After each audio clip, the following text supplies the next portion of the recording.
Hey guys, I'm going to give you a quick video on how to respond to a short answer question. It's a huge skill. It is on the AP test. You're going to watch a video that's a couple of years old. You can see it here. It says we can do it. Watch it anyway. It does have some good information. The way they test it is a little bit different. Like you get 4 choices and you have to only pick 3. One of them is going to have a picture probably, or some kind of map or graph. One of them is just going to be a straight question, which is what we'll see today. And one of them will have some kind of text that your answer is based on. It also tells you, when you do a short answer question, you are limited on space, and you also have to be very precise. So now we're going to talk about, so watch it. It gives you some good information, but we're going to talk about how we want to answer them in our classroom. All right, how to write a short answer question. Call them SAQ response. We will have an SAQ on almost all of our assessments, maybe some other open-ended questions, but generally an SAQ. So you've seen the 3 sections from the video before. It has an A, B, and C. Generally, right? And this example of a question here is one that has no stimulus, no picture, no video. In your response, most teachers agree to something either called T or ACE. They mean the same thing. They're just different letters. I like T, T-E-A, because I like to drink sweet tea. That means every answer should have a topic sentence, evidence, and analysis or extension or explanation, maybe more than what you needed in that evidence section. So I'm going to show you how to do one. I've already responded to it here. This is a short answer question that maybe we could look at later on in the course, because we will be going over the Missouri Compromise of 1820. But more than the actual answer itself, I want you to look at the structure of the answer. Here, answer A has A, B, and C. A says, briefly explain one important goal of the Missouri Compromise of 1820. B says, briefly explain one reason why this compromise was successful. And C says, explain one reason it was unsuccessful. Okay, so that is very common in these short answer questions. It's always going to be like A, and then B, what was good, C, what was bad, or A, what was different. B, what was different, C, what was the same. Those kind of skills that they're trying to look for you. So here was my response. I want to show you. It looks wordy here. You can look at it yourself.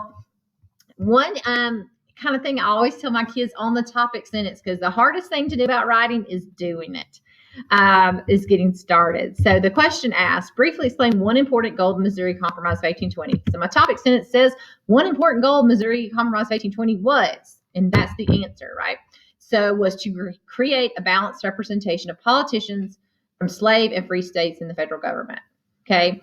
What is my evidence of that? The evidence is the Missouri Compromise admitted Missouri as a slave state and admitted Maine as a free state to keep that balance, right? If they wanted it, then they did it by doing that. The analysis or extension component is this compromise kept the balance until the 1850s when the Kansas and Nebraska were out of the states and the idea of popular sovereignty threatened the political balance.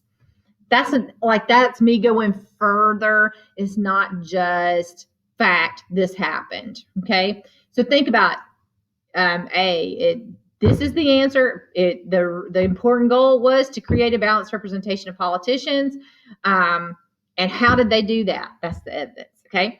Part B, remember the question was explain one of the success. So my topic sentence, you guessed it, one reason the compromise was successful is that it created political balance, right, between these two things. It's kind of similar to the first one, but I give the evidence is different. The Missouri Compromise created a line at the 36-degree, 30-inch line that restricted the spread of slavery above that line, giving guidance on what territories would be slave and which would not. It helped people know before they made a decision what their idea would be. The analysis, the compromise continued for 34 years and kept the nation from fragmenting. That's kind of almost opinion-y, right? But it does show analysis of how it was successful. C, remember the question was something about how was it not successful? So my atomic sentence, one reason the compromise was not successful was that it did not actually resolve the problem of slavery.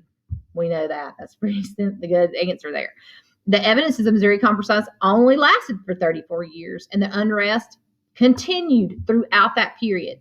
The compromise just delayed the inevitable of the Civil War, which led to the bloodiest battles in the United States history, which we will talk about later. Okay? So I gave you some examples. I want you to do it yourself.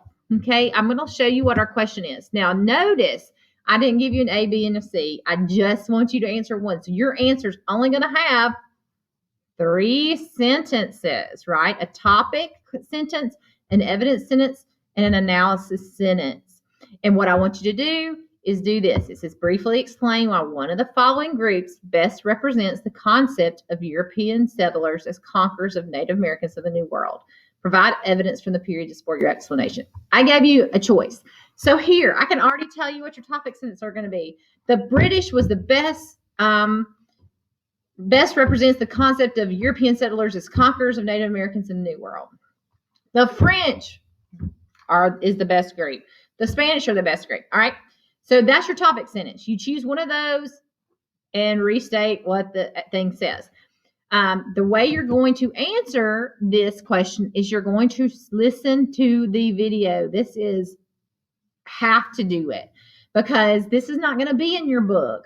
So you need to listen to this video. It does go with what we were covering a little bit today, but instead of just why do the British want to colonize, it talks about colonization by each group, the Spanish, the French, and the British. And we've already talked about the Spanish a little bit. This is really our only place that we talk about the French in depth. So you do need to read it. So you take your notes. That's how you're going to get your evidence for your part 3. And then your analysis, like how does it really make them the best?